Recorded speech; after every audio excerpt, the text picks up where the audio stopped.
Hello, friends. This is John Clan III with episode 122 of Shadow and Flame with Magic podcast. And today we're going to review episode 6 of X-Men 97, Life Death Part 2. Let's get to it. So this was 33 minutes, and I like half of the episode pretty well. But last episode, episode 5, set the bar pretty high. Storm says previously on X-Men. Um, and just be reminded about like, oh, Remy died. Like Gambit is dead. Opening credits, no Magneto, no Gambit, but Nightcrawler made it to the credits. He doesn't show up in the episode, so hopefully episode 7, nothing but Nightcrawler. And then there's 7, and then 8, 9, 10 is the finale. So I don't know if they're going to do one big episode or we're going to get them one per week. But you think at this point where people just buzz about the show, they would space it out. And then on my own, I'll watch that and make it into a little movie. And would I pay the price of a Gambit and Magneto for Nightcrawler to be on the team? Yes. Well, maybe having Magneto a little too much of a price. Oh, and once again, you can follow me on Twitter at Jackal SIII, and I reviewed it, and I'm pretty much just reading it, but with a little more commentary to it. In the credits, we see Nimrod coming out of Master Mode, and I'm seeing the horrible autocorrecting where I'm like, shoot, I started typing it fast because you gotta keep going. We see Bishop with long hair. We get the Shi'ar of Xavier and Lilandra. And then the episode starts, and we're in space seeing the Shi'ar. And as soon as I'm like, ugh, the Shi'ar, Deathbird shows up, who I like. I mean, I still like Lilandra better, except for this episode where he made me go like, I get Deathbird not liking Lilandra or Xavier. Like he does weaken her. Um, but my favorite Shi'ar member would be Cerise from Excalibur. Oh yeah, and then she's just going around slaying the Kree while Ronan the Accuser's trying to rally people. He refers to the Shi'ar as pigeons, where I'm like, well, I guess pigeons are everywhere then, right? And then we get the Imperial Guard, which then made me immediately think, oh, look at Dave Cockrum, just like a love letter to Dave Cockrum. As we get Nightcrawler, we get the Imperial Guard that he designed every one of, and the episode's going to end with a loving tribute to Dave Cocker. I mean, they're not going to say it on the screen, but I mean, I don't think I'm reading too much into it. Astra's there. Oh, Vulcan's there, unexplained. Um, which then made me wish that we could get Sway and Petra in here, which it is lousy that we get. Oh no, oh Darwin and Vulcan, and yet the two gals are like, yeah, they pay the price. Where I'm like, yeah, but did we? And this show just keeps delivering, unless you're looking for Kitty Pryde and Lockheed, and then the show is not delivering. And then we get an intense moment where Deathbird defeats Ronan and then literally puts her high heel through his cheekbone, and that was intense. We see Xavier's doing well. He's in a full body armor that allows him to walk around. We see the horse people from Power Pack. Um, And then I had to look it up, and apparently Beta Ray Bill is a different horse skeleton like alien race. Both of them start with Kayla, which I thought was interesting. And then Xavier and Lilandra are getting married.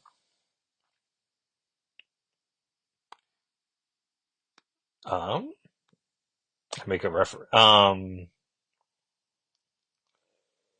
Oh yeah, and Xavier is trying to like try to convince her like, oh, we should go to Earth one more time. Where it's like, buddy, just you're about to become the queen consort. Like, just be happy.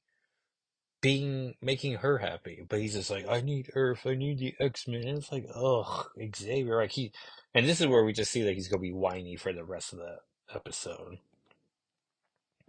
And I get the impression that like this must be the 40th time she's heard, "I want to go to Earth," and it's like, ugh. Yeah, the 8 minute mark, we finally get to Storm and Forge, of Life Death Part 2. And I know Bo has written about how the Jubilee Life Death Part 1 episode was supposed to be back and forth like this episode. And I think it just works out better because I would not have wanted to sit through 10 minutes of Xavier and Ladondra and be like, ugh. And I think the Jubilee one would have been fun too, bouncing between her and Storm.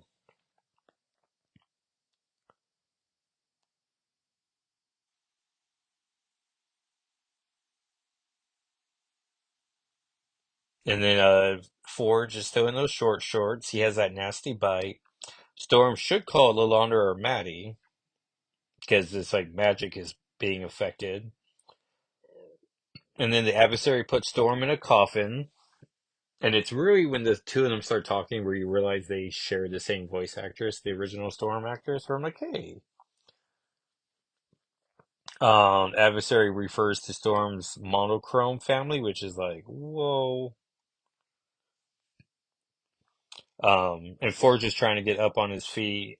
And, if he's going to defeat the adversary, he's probably going to need 7 more souls. And adversary gives Storm a hard time for kissing the man who hurt her. And Forge reveals that he needs a healing cactus. And Storm says she loves Forge. And speaking of love, we cut over to Xavier, who's commenting about how he's her pet and how he can bark at her later. And then they sit in same size chairs where I'm like, I feel like Lilandra should at least be a little more queeny. Or maybe a little bigger and his is smaller. Like, I feel like that would make the Shi'ar feel a lot better. And not everyone's a fan of this wedding. And Deathport is going to call it a ghetto, where it's like, oh, poor Earth. Like, they do not want his lesser DNA to tamper the Shi'ar. Um, and how she's saying the quiet part out loud. But it's also like, well, let's just conquer Earth then. And then she challenges Xavier to a test where he has to forget all of Earth. And he tries to give an upper hand of like, oh no, I know about that rule. Like, I read it my second day here. And it's like, all right, Xavier, you're not coming off well at all. But if he did forget about Earth, then that would make the wedding or their marriage so much easier. And then we see Xavier looking at some statues, and Gladiator shows up and provides a history lesson. Xavier tries to reference, is it Kent? And Gladiator's like, is that an Earth poet? It's like, yeah, because not everyone's gonna, like I imagine aliens show up and they're like, hey, here's 10 of our best books. And they're like, these are not good books. And it's like, all right, well, maybe you like these things. Xavier wants to remember Magneto, where it's like, just break your ties, man. It's like when you move states away and you start slowly being like, well, maybe, you sort of get a new life. And then like, when you get reminded of your life, you sort of do get a little smile on your face, like, hey, like, I do like it, but it's just, I don't know. Like, I get Xavier, but at the same time, like, it's time for you not to be a baby. Now you're, going to high school, and now you're doing new things. And Storm and Forge find the cave. Storm needs a little Native American history explained to her. Oh yeah, Storm references Jean because she does not know about Maddie at all. And then she has to crawl through a tiny cavern to get to the flower that only glows in pitch blackness. And immediately I'm just like, Xavier's not going to follow through with this thing. He's going to find some way to muck it all up. And then they're like, well, forget about Earth. And he's like, I will. He's like, forget about um there's a second thing, and he's like, forget about the X-Men, and then he just pauses. And then Deathbird's like his inferior freak fluids, and it's like whoa. And then she references a little under his lovesick lunacy. Yeah, there's gonna be a revolution. And Xavier just continues to be the worst, and not like recognizing like just take the loss, buddy. But also the huge victory as well. And that's to the point where now where I'm just like, I can't believe Storm had to share her episode with Xavier. Like, I don't know. I feel like we could have just not even done this Xavier peek in. And then Xavier, to try to calm everyone down, puts everyone to a mental school where he's going to teach them stuff that, I don't know, watching it the second time with Walker D, I was just like, what is this lesson he's trying to teach them? And I don't know. And then they seem like they also are like, I don't get this either. Storm finds the flower, and then the adversary finds Storm, but Storm stands her ground as she's the best. And then she just like wills her powers back in a way that only Storm can because she is the best. And not only is Storm is back, but she gets her long flowing hair, and then she gets her Dave Cockrum outfit, and it's just like, well, this is clearly a Dave Cockrum tribute episode. And it has to be on purpose. And once again, I think the episode should have, right, the season should have started with Storm's long hair, go punk Storm for powerless, and then back to full power Storm with long hair. Like that visually would have been a better image. And then, which I know some people were really hoping there was going to have a moment where Scott has to choose Madeline or the X-Men, and then a powerless Storm was going to defeat Cyclops, and then he would just go to Maddie. But too clean of a solution, I guess. So Forrest is going to recover. They turn on the TV, and then she's updated about Genosha. And then I'm realizing we're not getting Nightcrawler in this episode. And Xavier's just doing a lousy job teaching whatever this lesson is. And then it makes everyone have to like think about how Lilandra sees something in him, and but no one gets it. And coexistence is messy but worth it is the lesson. They talk about Chinner and the Atom. Xavier now learns about Gambit's death. He learns about Genosha and how the people of Genosha were just living their lives, making love. And then he's just like, I'm going to Earth. Like, peace. And then because of that, they're never going to let Xavier back into the Shi'ar, so now we're stuck with him. So that's not great. And I don't think Earth is worth all this house, though. Like, the X-Men don't need him. Like, what's he going to do? Just show up? 28 minutes later. Also, I guess he's not dead, so Magneto's going to have to give back the X-Men. And then they're going to have to be like, well, we don't really want him back. Like, we sort of like you leading. So I guess he only really led them against the Goblin Queen and the disaster of Genosha, which arguably would have been worse without Magneto, but yeah, I don't. But, it's not great. And then the 28-minute mark, we see Trask is running to away. He shouted, like, I gave you your DNA, we're good now. And then we see a red power signature and my least favorite X-Men villain right now. Well, besides humanity.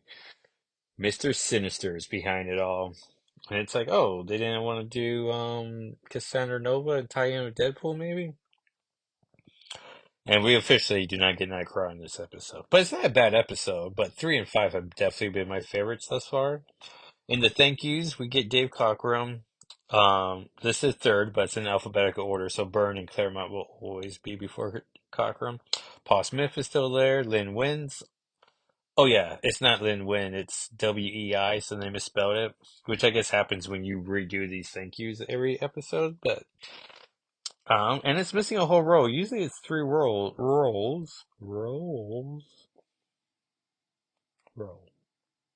um of things. But Louise Simonson sticks around, and she's also the only woman listed. So that is the episode. And then people are just uh I respawn is a great person to follow. I respawn M. Where were the episodes? Oh, Maz. Anyways, so that I don't know, pretty solid episode, but you know, and I like the Jubilee half. So of the two episodes, I would go Def Life Def One better, but Life Def Part Two delivers on Storm, so that's great. And they definitely need mutants again with Genosha. And I don't. Oh, what is episode 8? Oh no, what is episode 7? Let me see if I can look that up real fast. So episode 7 is going to be Bright Eyes, and then yeah, the final 3 episodes is Totterance's Extinction, which is coming out one per week, so that should be amazing. Part 1, Part 2, and Part 3. So that was episode 6 of X-Men 97, Life Death Part 2. So let's remind myself what comics came out last week.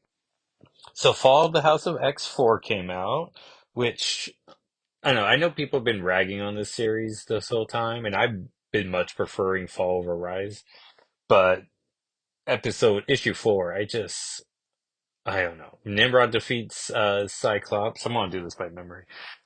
Magic's barely in it. Shadowcape not in it at all, but Magic does talk, so I should have made an extra episode. But now I don't know. I was at the second job and just being like, I could just do what everyone else does, where they just cover everything in one episode. So, um, plus I don't know. I don't want to go too negative, but um. Nimrod defeats Cyclops, and then he's about to just be, I guess, slayed. And then Magic shows up, rescues him, takes him to the peak. Uh, Apocalypse is on Earth with the slew of Arakko, and they rescue Cocoa, and Wrong Slide sacrifices himself like a crucible. Um, Xavier makes a deal with Orcus, with Nimrod itself, about how if he lets mutants just live in a small island and he controls them, uh, maybe Nimrod will be fine with that. And Nimrod's like, well, I guess I can. A garden of mutants wouldn't be too bad, and I could always kill people on different planets. And it's like, well, what's happening now? And so also Xavier shot Rachel in Rise, so he's the worst in both of these series, and so obviously he's going to be Prisoner X in the relaunch, and so I don't know, it's just very disappointing, the whole thing. And they're going to take the fight to the AI. I feel like some other stuff happened, but what's the gist of it? And Emma's Cyclops gonna take a team of X-Men to Sentinel City, which I thought they were already on Sentinel City. Um, and then also Emma's gonna be sent back to Earth. So issue 5 is gonna be pretty good. And I want to say there's 6 episodes, right? Maybe episodes. Ugh, issues. I'm like Evil Jeff of Comic Book Curse Legacy. And then Dead X-Men 4 came out. They even revisited the timeline where Blocky was the Shi'ar, but we only see Sunspot and Juggernaut, which is fun to get Juggernaut in the team because he was one of the members of the official X-Men team before Nimrod killed them all. Future Mara is defeated in the future. Oh yeah, this was the last issue too. We get all the X-Men members reuniting their just cause and going to confront Xavier, so that'll be in Rise 5 or Rise 4. But I don't know, it just started off so good. It made me excited for an Exiles series, but I don't know, it's just either lost its way or it's filling in holes for Rise that I'm already not excited about. And so it's just, it's just leaving me cold. Ultimate Black Panther 3 has Storm in it, teaming up with Killmonger as they're showing T'Challa, the Black Panther, as giant power source that is separate from the Black Panther mythos. And that was it. That was the 3 issues last week, and let's see what's coming out on Wednesday. Okay, so X-Men 130 is getting reprinted, which is fine. Wolverine 48, still in the Sabretooth War. Avengers 13, which is a Fall of X tie-in, where Magneto's gonna save Iron Man, I guess? Or is that gonna happen in Iron Man's own series? God 7, if you're into Hickman. Rise of the Powers of X4, which has someone crawling through skeletons. Can I zoom in on this?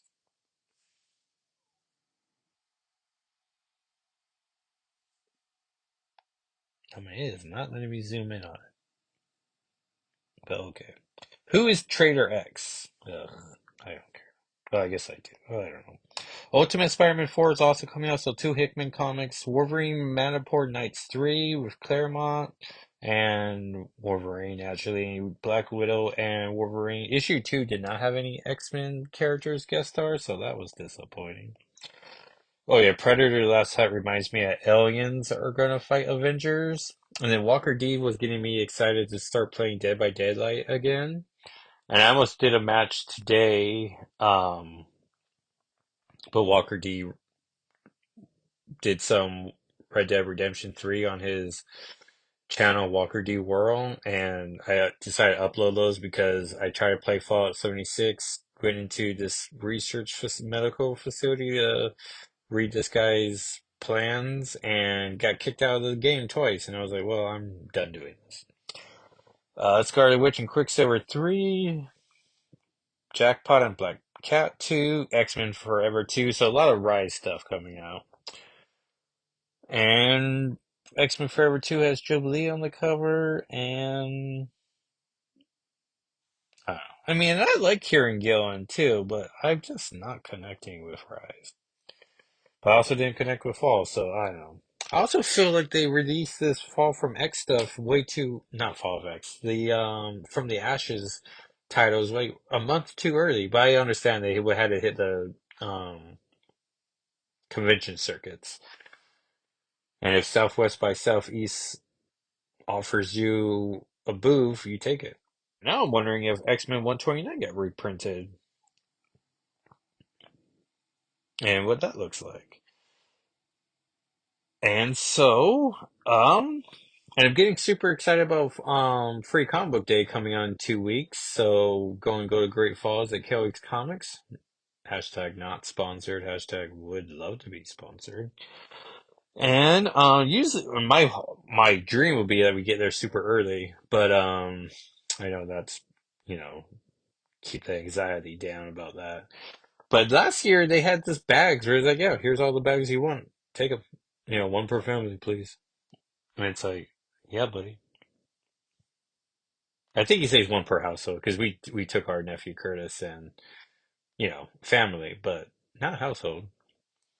And then by the time you mentioned grab the bag, I had already grabbed the Marvel ones I want, but definitely you want the Blood Hunt X-Men one, mostly for the X-Men content. And that'd be fun to see. So, that was what came out this week or last week, and excited about oh all the potential content we're getting this week. So and I'm getting super far in Midnight Suns, so I got like I don't know 5 more episodes up there on my YouTube channel. Also, Jacko SIII, and that was too many S's for comfort. What am I, a snake? Snake. Snakes got lucky that they were called snakes, and like all like snake characters have that list, that hiss about them. I'm trying to think what else to promote, but and hey everyone, what started it all, the mothership, Shadow and Flame with Magic.com, the podcast that I've been doing a little more comic book reviews on, um, which are just my Twitter reviews, and then I collect them all on the on the blog. So it's just fun content people have been liking on there. Yesterday, my phone, like Jetpack WordPress, sent me a notification that the site was booming, and I was like, "Hey, everyone, thanks for doing that." Um, and yet another week's of no Lockheed, so that's not great. X-Men 32 was just a bone they threw to us Flameheads. And, Flamehead's not a great nickname, right? Because that's Human Torch. Can't say Purple Dragons because that's Ninja Turtles. Um, which, hey, if you could, if Marvel was going to do one crossover with the Ninja Turtles, you think they'd go Daredevil or X-Men? Because those are the two you'll want, right? Mutant on mutant violence, which I would love to see stop. And or do you go Origins and Daredevil and Ninja Turtles? And as much as I love the X-Men and one chance to get it done, I feel like a gritty New York story with Daredevil and Ninja Turtles is the right answer, but at this point, and I was like, well, it must have been my wife or um, Walker D, but I was just like, when you pretty much just asked for a Ninja Turtle guest appearance and they said yes, it would have been nice if Marvel had done it. But I guess Ninja Turtles has picked DC, and so they're doing that. And I just saw Power Rangers and Godzilla were teaming up, and Power Rangers and Ninja Turtles were doing it. And I couldn't tell if it was a headline or just they're doing two crossovers, but if there was a Power Rangers Godzilla Ninja Turtle crossover, and then my mind just, I don't know, blanked on it. And I was like, with the potential of that crossover. But, so I never looked it up. But, anyways, these are all my thoughts as I try and get us to the 30-minute mark, but I don't think we're doing it. So, thank you everyone for listening. Reach out how you would like to, and thank you everyone for listening and watching and being great online. I really appreciate my Twitter corner just being just good vibes pretty much. And I will talk at you next time. All right, everyone. Bye.